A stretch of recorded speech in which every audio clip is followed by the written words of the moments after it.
Ce matin-là, à 2 ruisseaux, 4 villages, 3 forêts, 3 rivières de Doum, dans ce petit village où Clara, par un coup de tonnerre, vit le jour au pied d'un bananier, son frère Ngamba achevait son petit déjeuner. Il comprenait 2 gâteaux de maïs bien croustillants, une pâte de concombre et un morceau de vieille vipère cuite à point. Son chien Kaki le regardait manger, tout en maintenant autant que possible l'écart qui l'éloignait du coup de pied de son maître. Celui-ci lui avait lancé quelques croûtes brûlées. Mais quand il passait au morceau de vipère rougi par l'huile de palme, Joltan, le chien, comprit à l'expression des yeux de son maître qu'il n'aurait pas la chance d'avaler une seule fibre du serpent. Néanmoins, sa tête faisait une drôle de gymnastique. Elle s'abaissait tant que la main de son maître était dans le plat, puis se levait graduellement en suivant l'ascension de la main d'Ngamba jusqu'à la bouche. Le voyage du morceau de vipère s'était renouvelé à 2 reprises. Quand Ngamba se lécha les doigts, le chien s'éloigna vers le foyer. « Quel chien gourmand !» dit Ngamba. Entre 2 rots et en se levant le bras vers l'étagère de bambou où était rangé un seau de toilette qui avait eu une meilleure destination ici. Sa femme qui allait et venait dans la case poussa un petit gémissement puis se dirigea docilement vers l'étagère, prit une calebasse taillée en gobelet, la plongeant dans le seau. Elle revint la main dégoulinante d'eau jusqu'au poignet tout en maintenant le gobelet tropical entre le pouce et l'index. Elle marchait à petits pas en gardant horizontalement sa main occupée. Son mari, sans la voir, la regardait venir. Il prit le gobelet calebasse entre ses grosses mains et le vida avec 3 glouglous cadencés au mouvement de va-et-vient de sa paume d'Adam. Sa femme attendait. Il lui tendit le gobelet et s'essuya les lèvres du revers de la main. Il rôta encore, mais cette fois-ci, en se grattant le ventre avec l'auriculaire. C'était signe qu'il avait bien mangé. La bière m'a un peu lésé dans le partage de la vipère. Il ne m'envoyait qu'une bouchée. Soliloqua Ngamba. Ah, tu n'as qu'à t'en prendre à toi-même, lui dit sa femme. Du moment que c'est toi qui avais vu la vipère le premier, hein, tu aurais dû proposer à Bieng qu'il te laissât faire le partage. Je n'aime pas perdre mes amis pour de telles questions, dit Ngamba en se levant. Sa femme secoua la tête. Les dernières paroles d'Ngamba étaient en contradiction avec la façon dont il avait pris son petit déjeuner. Il avait mangé près de la porte, presque derrière le bâton. De temps en temps, il s'était penché pour regarder l'éveil du village. Les chrétiens revenaient de la case-chapelle, emmitouflés dans des pailles ou dans des couvertures. Ceux qui avaient un parent en ville portaient directement sur leur peau soit un vieux pardessus, soit une robe de chambre, soit encore un vêtement de nuit quelconque qui détonnait sur les êtres constellés de médailles, de scapulaires, de chapelets et parfois d'une puissante croix de plomb suspendue à leur cou par une fibre de rotin. Ils descendaient la cour en discutant tout haut sur les mystères de l'église. Quand ils regardaient du côté de la case d'Ngamba, ils se rejetaient derrière le bâton de Rafia. Il les reconnaissait, tous ses frères de sang et d'esprit. Il y avait Mbogzi, avec qui il avait été circoncé. Son frère cadet avait émigré en Guinée espagnole. Il y était depuis 2 ans et lui avait déjà envoyé un vieux par-dessus, un casque et un réveil. Il mettait le vieux par-dessus tous les matins pour se rendre à la casse-chapelle. Il avait étrenné une seule fois son casque. Ce fut quand il alla demander la main de la présidente de l'association Sainte-Anne du village, un vieux ver solitaire à la tête de chauve-souris. Après s'être assis sur les talons pendant 20 ans devant Ngamba pour partager ses repas, Mbogzi avait pensé à se marier pour ne plus confesser au prêtre, à la veille des grandes fêtes, son éternel péché de pensée lubrique. La vieille présidente de l'association Sainte-Anne, qui avait déjà les bosses de l'âge derrière les oreilles et sur la nuque, et qui avait perdu ses incisives, refusa Mboxi, qui se consola dans les commentaires stériles de la Bible simplifiée qu'il ne quittait jamais. Quand il passa devant la case d'Engamba, les grimaces qui se succédaient sur son front témoignaient des efforts qu'il faisait pour savoir pourquoi Jésus-Christ ne pouvait pas s'appeler autrement. C'était à ce moment qu'Engamba était blotti entièrement derrière le bâton. « Pourvu qu'il ne promène pas ses gros talons ici », se disait-il en se retenant de mâcher. Mboxi avait hésité un moment puis, après avoir fait un pas à droite et un pas à gauche, il avait foncé dans la case opposée de celle d'Engamba où l'on pilait des bananes, signe d'infaillible d'un petit déjeuner qui était prêt. Maintenant que le plat était vide, Engamba se montra à la véranda. Il promena ses doigts sur l'auvent de raffia, à la recherche d'un morceau de bambou pour dégager les bouts de viande entre les dents. Il répondit au salut des retardataires qui revenaient de l'église après les premiers groupes exubérants. Il retira le bout de bambou de sa bouche. Une salive rougeâtre en jaillit comme d'une pompe foulante et manque de tomber sur le plumage multicolore de deux canards qui se disputaient un mille-pattes un peu plus loin. Une rumeur venait de l'autre côté du village. Engamba avançant dans la cour, sa femme s'encadra dans la porte. Mboxi sortit de la case d'en face, un bout d'os entre les dents. Tout le village était sur pied. On s'interpellait de case en case. Un homme s'avançait dans la cour. Il avait retroussé son pantalon jusqu'aux cuisses. Une paire de chaussures de toile blanche, nouées par des lacets, pendant sur un bâton qu'il portait comme un fusil sur son épaule gauche. Le nuage de poussière ocre qui tachait son pantalon de drill et le paquet de stockfish qu'il portait sous le bras témoignaient qu'il revenait de la ville. Il avançait comme si on le poursuivait, avec cette démarche ondulante qui ressemble à la danse du ventre. « Es-tu porteur d'une mauvaise nouvelle ?» lui demandait-on. « Qui est mort ?» Il secouait négativement la tête et redoublait de vitesse. Quand il vit Engamba, il se dirigea vers lui et se présenta. « Onkolo Mendo, fils de Mendo, et d'Onkolo Ngolman. »« Je sais, lui dit Engamba en lui montrant sa case. « Entre! Ma case est la tienne. » L'homme passa devant lui. La femme d'Engamba s'écarta. L'étranger se dirigea vers l'étagère, remplie de gobelets d'eau, puis il se mit à laper comme un chien. Il poussa un soupir de satisfaction et chercha des yeux une place disponible. Il s'assit sur l'un des deux lits de bambou, posa son paquet de morue à terre et un peu plus loin son bâton et ses chaussures de toile. Il se passa la main sur les lèvres. « Qu'est-ce que tu as dans le ventre ?» lui demanda Engamba presque à bout de souffle. L'homme fit la sourde oreille. Son visage devint grave tout en prenant une expression énigmatique. Il tira le paquet de Scotch entre ses jambes, puis noua et renoua les lacets de ses chaussures. Pendant ce temps, la case d'Engamba se remplissait à vue d'œil. Le bavardage des villageois finissait au seuil. Dès que leur plante de pied touchait la poussière de la case d'Engamba, et leurs yeux ne quittaient plus les lèvres d'Onkolo Mendo.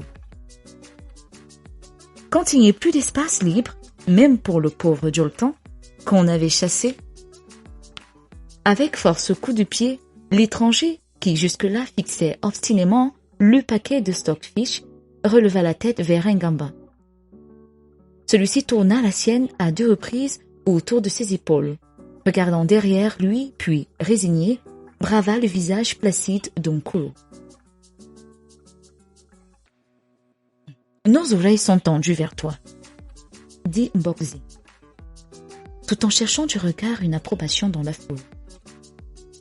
Des têtes se balancèrent en avant et en arrière.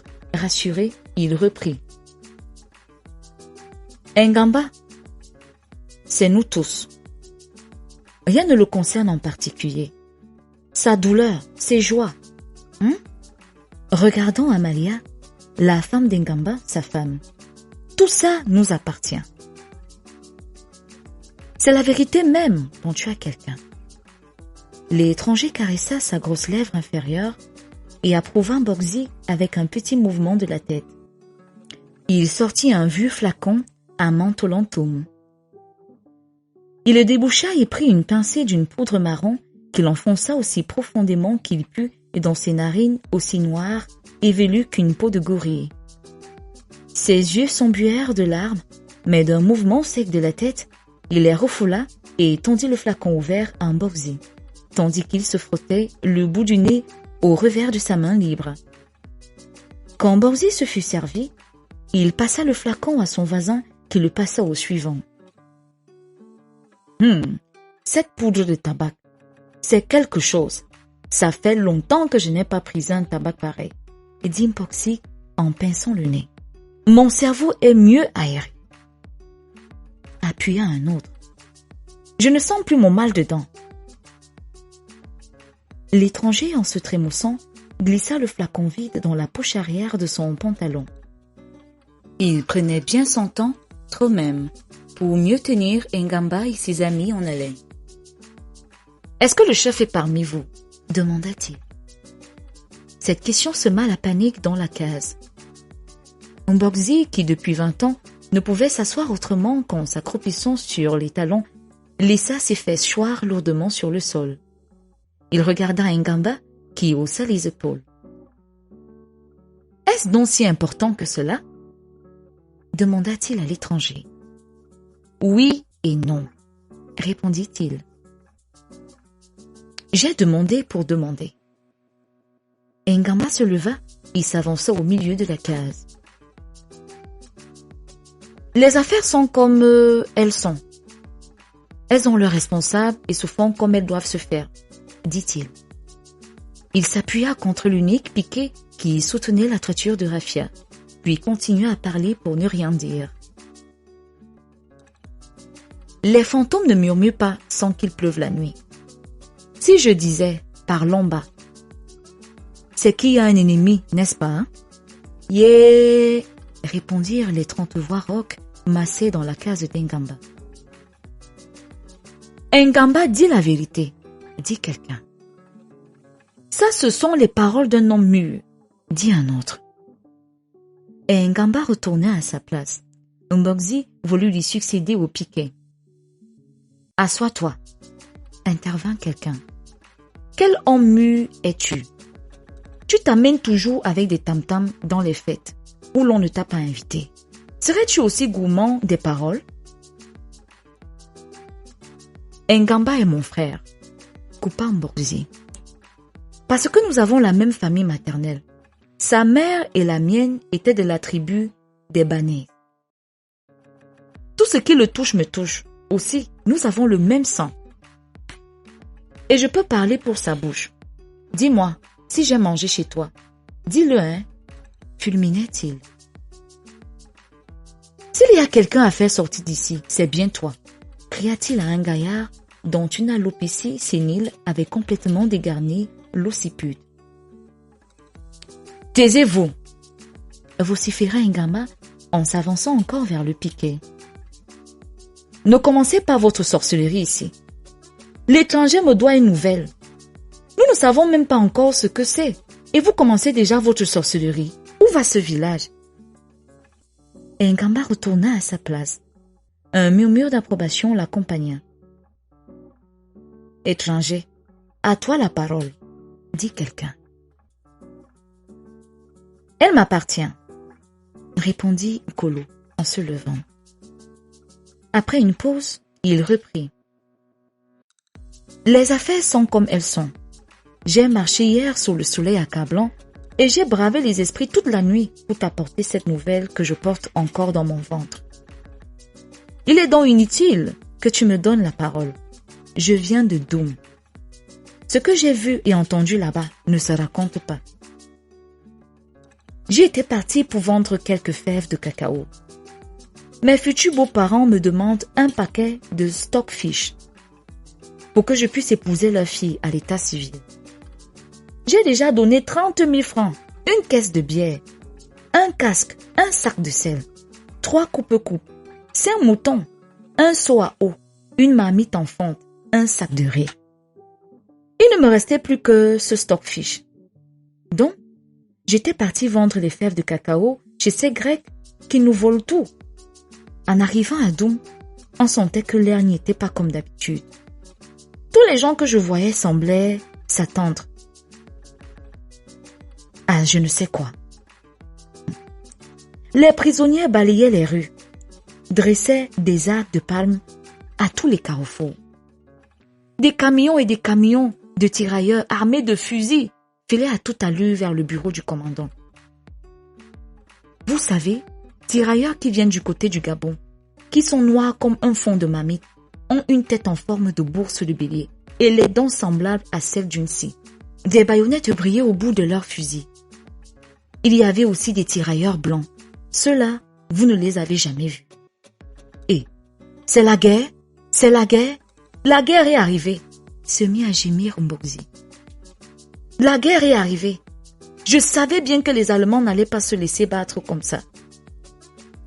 Il avait dit ces paroles sans reprendre haleine, tout en agitant ses grands bras.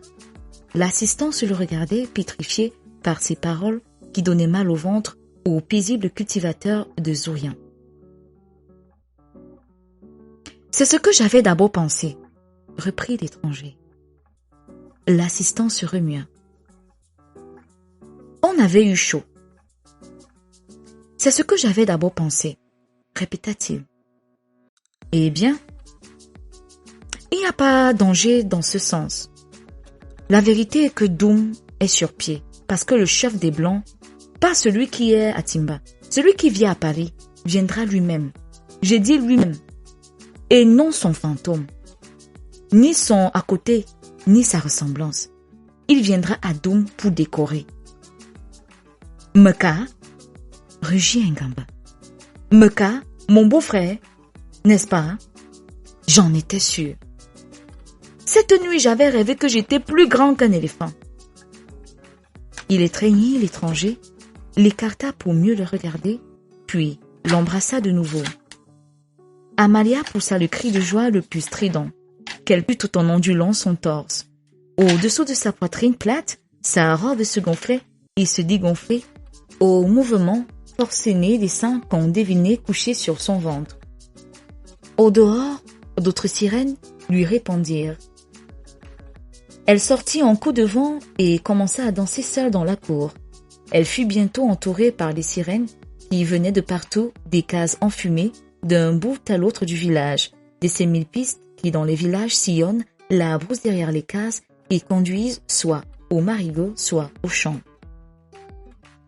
Les hommes n'avaient pas encore quitté Ngamba et l'étranger. « Ton beau-frère !» commença-t-il quand le calme fut revenu. « Ton beau-frère est aussi connu que le commandant Adoum. J'ai honte de dire que je ne le connais pas. Mais quand on m'a dit qu'il avait épousé une fille des environs de chez moi, j'ai tout de suite pensé à Kalara. Je crois que c'est la seule fille de nos parages qui a épousé quelqu'un des environs de la ville. Maintenant que son mari va recevoir une médaille, elle deviendra une femme blanche.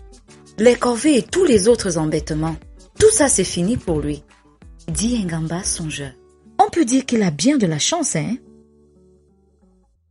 Et toi ici, intervint Mboxi, s'il t'arrive quoi que ce soit, il te suffira de dire au commandant que tu es le beau-frère de celui qui est venu décorer le chef des Blancs. Ça c'est la vérité, ponctua l'étranger. Ta famille, tes amis, les amis de tes amis seront désormais des privilégiés. Il leur suffira de dire « Je suis l'ami de l'ami du beau-frère de Meka » pour que toutes les portes leur soient ouvertes. Moi-même qui vous parle, je me sens un peu décoré. Nous aussi, revendiqua l'assistance. C'est nous qui lui avions donné Kalara en mariage. Une lueur d'envie brillait dans les yeux des amis d'Ngamba qui avaient subitement pris de l'importance à leurs yeux. Ils semblaient très heureux de cette notoriété qui lui tombait du ciel. Il se fit répéter la relation des événements de Doum. C'est dommage que le 14 juillet soit après-demain.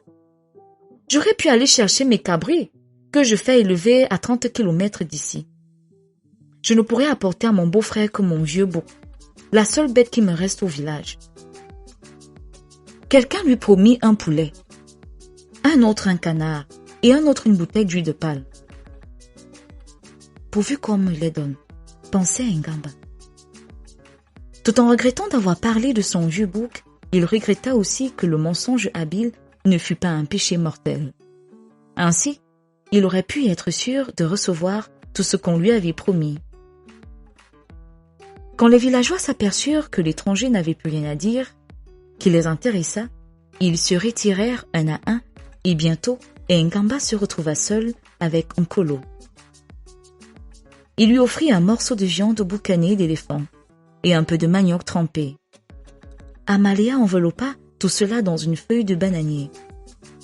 Nkolo défit son paquet de Scotch fish et y glissa le paquet qu'on lui tendait.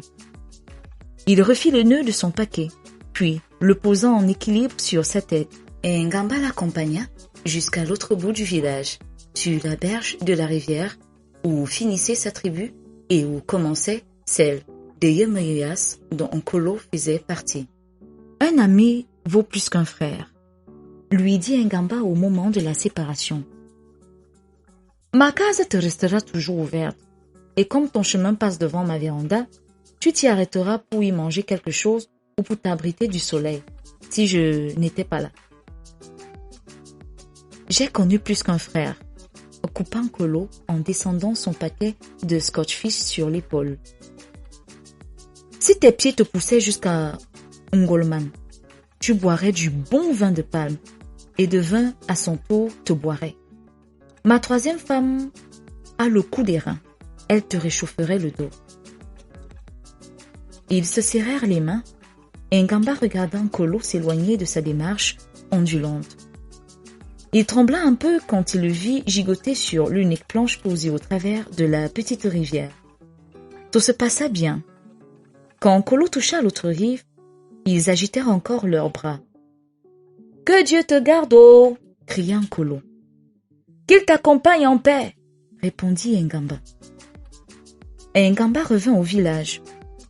Il marcha d'abord songeur, les mains derrière le dos, en fixant le gazon où serpentait sa piste, puis il se retourna. La brousse de l'autre côté de la rivière avait happé Nkolo. Il sentit un petit pincement au cœur.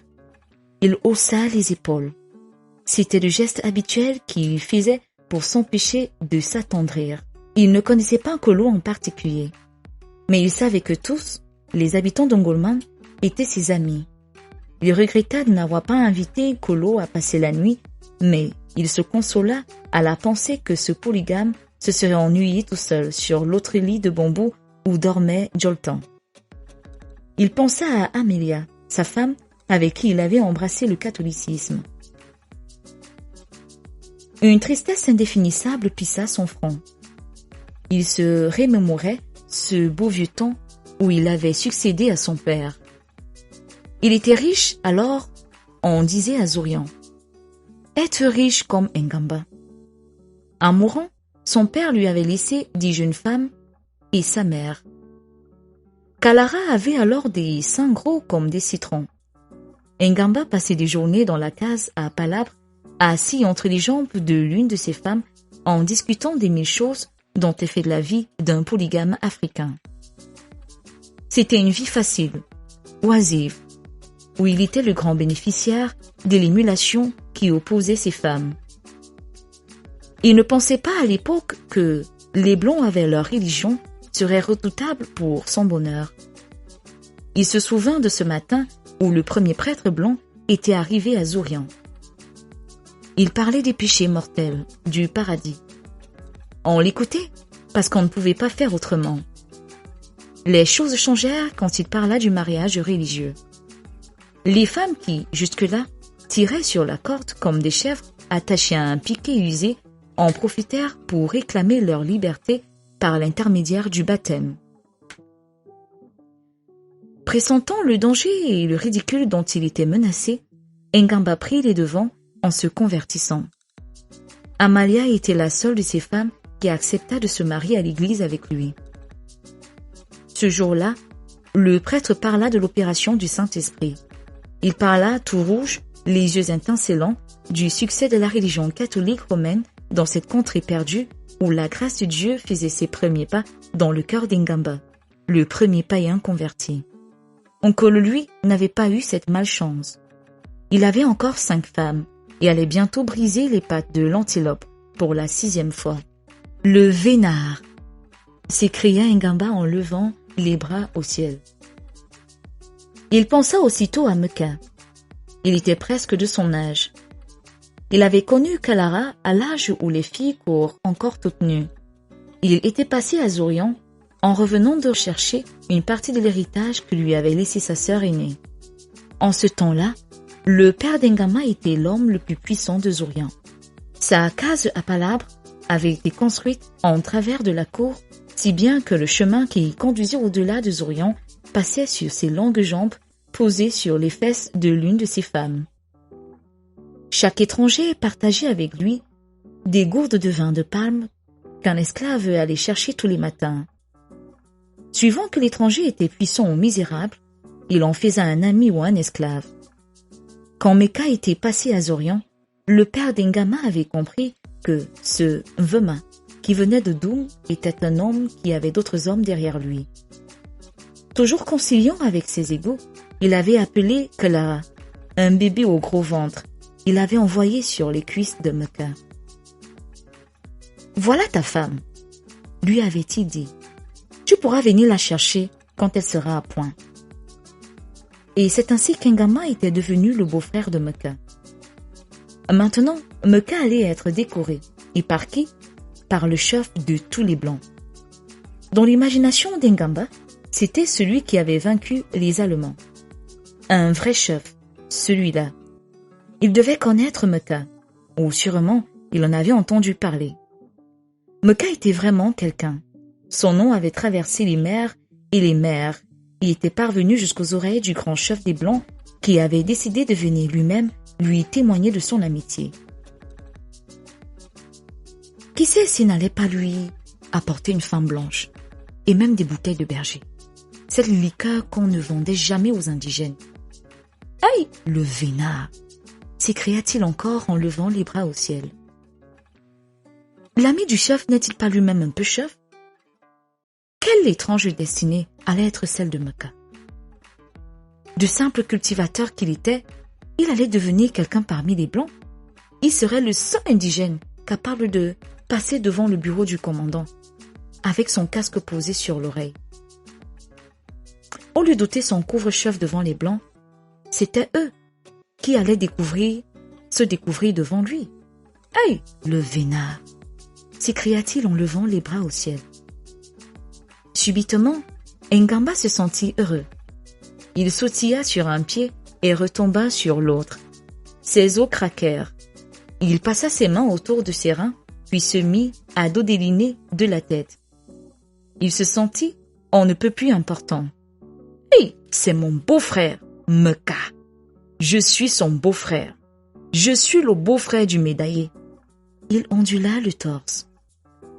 « Je te prends par le pied, » lui cria Onfomo, qui n'avait pas vu et qui était presque entièrement nu, son arbalète sur l'épaule. Cela signifiait qu'il l'admirait. « Je prends une autre avance sur la grande fête qui m'attend à Doum, » répondit Engamba. « Dommage que je ne sois devenu vieux. Tu te souviens, » dit-il lointain. « Dans notre jeunesse, dans le temps, on pouvait danser des semaines sans se fatiguer. Maintenant, je ne peux graver une côte sans souffler comme un moribond. Ah, ce sont ces travaux et cette fringale de viande qui nous vieillissent, » lui répondit Fomo.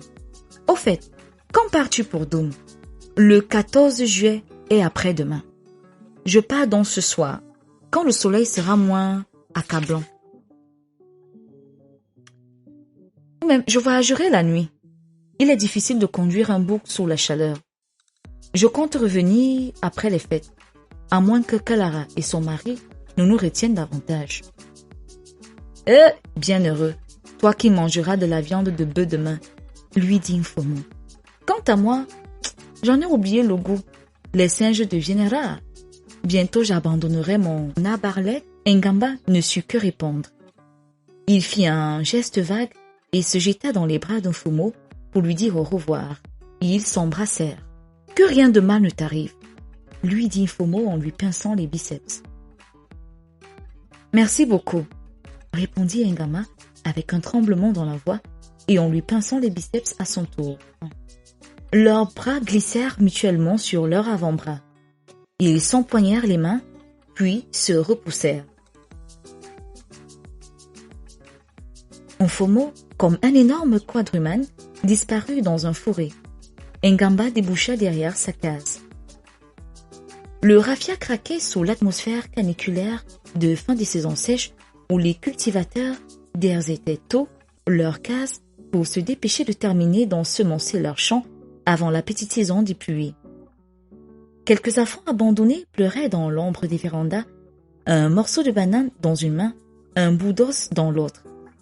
Les chèvres se groupaient sous les étagères de la cour où l'on séchait le cacao et les rayons du soleil s'imitant sur leur pelage les faisaient ressembler à des panthères à cornes.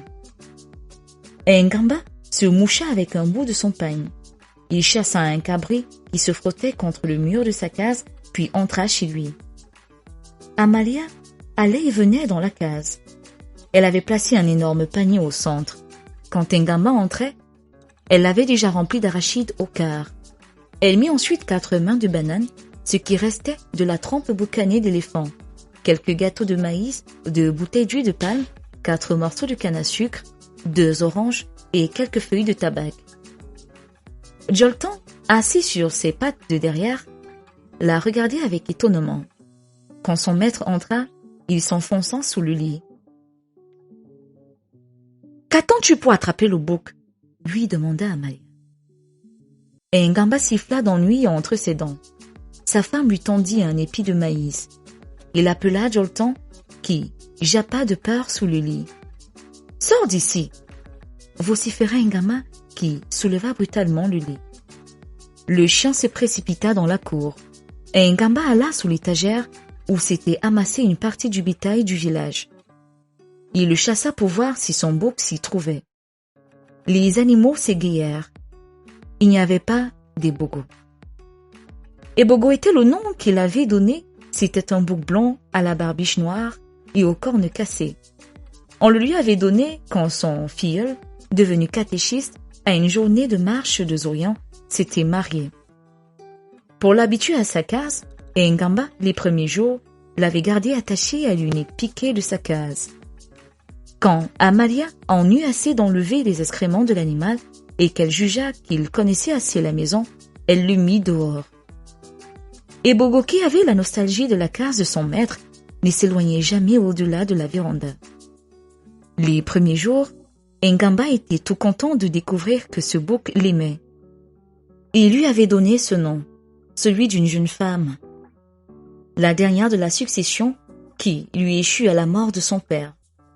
C'était Ebogo qui avait à l'égard d'Ngamba les sentiments d'une souris envers le chat, n'avait vécu que dans l'attente de ce jour où le prêtre blanc la délivra de l'homme qu'elle exécrait. Bientôt Ebogo devint encombrant.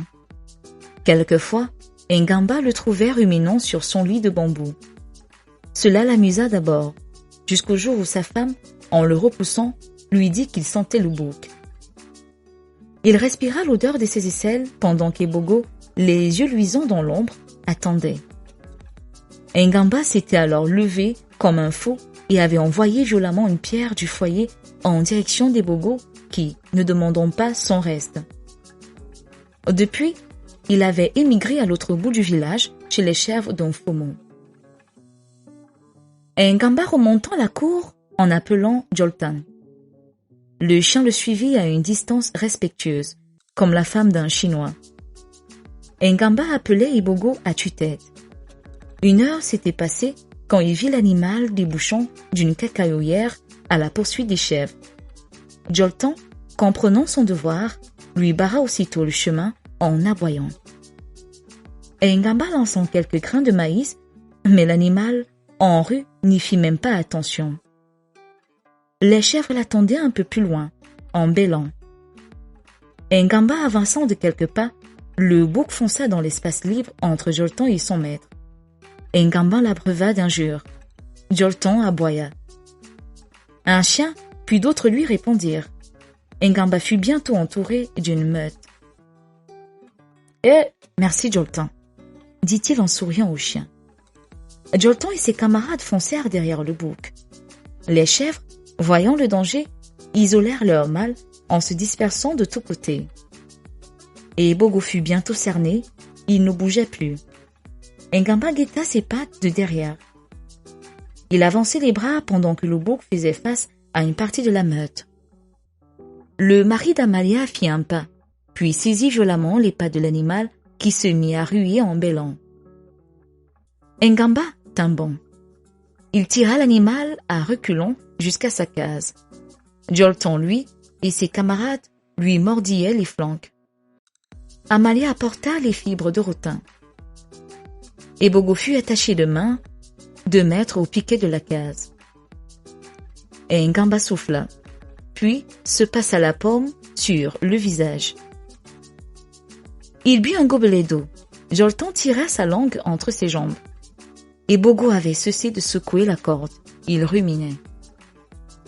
Amalia, ployée sur le panier qu'elle portait sur son dos, donnait ses dernières instructions au milieu de la cour à Mungue, sa voisine.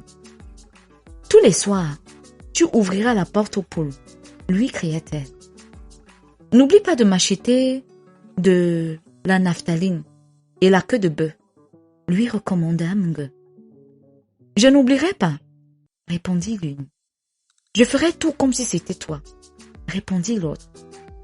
Que faites-vous de Jolton? Demanda Mungue. Amalia donna un coup de rein qui fit remonter son panier sur son dos. Elle siffla d'ennui entre ses dents.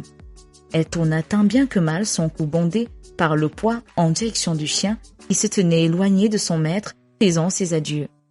Quand il entendit son nom, Jolton remua ses oreilles et avança vers sa maîtresse. « Vous ne l'amenez pas, enchaîna Mungue. « Il y a trop de voitures en ville, répondit Amalia. Les Blancs ne font pas attention à ces bêtes-là. Ne pourrais-tu pas t'en occuper? Munga appela le chien. Toujours docile, il suivit sa nouvelle maîtresse.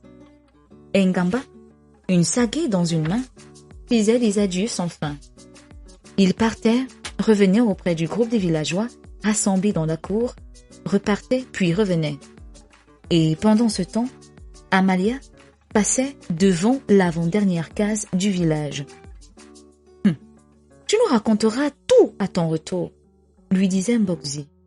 Nous allons vivre en attendant ton retour. Moi, je dis qu'il mangera avec le chef des Blancs, intervint un autre.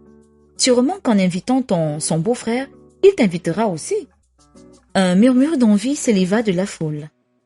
Ngamba, pinçant tous les biceps, tout le monde pinça les siens. On le repoussa. Il repoussa tout le monde à tour de rôle. Il alla détacher et Bogo. L'ombre de la forêt envahissait la cour.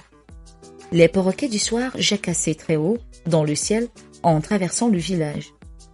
Ngamba, la sarguet dans une main, la corde du bouc dans l'autre, voulut s'arrêter encore pour dire au revoir, mais Bogo tira la corde. Ngamba avança malgré lui. Le premier pas qu'il fit détendit le pagne qui avait pénétré entre ses fesses, tandis que la fente arrière de sa veste kaki dévoilait la grosse dent de la panthère qu'il portait attachée à la taille.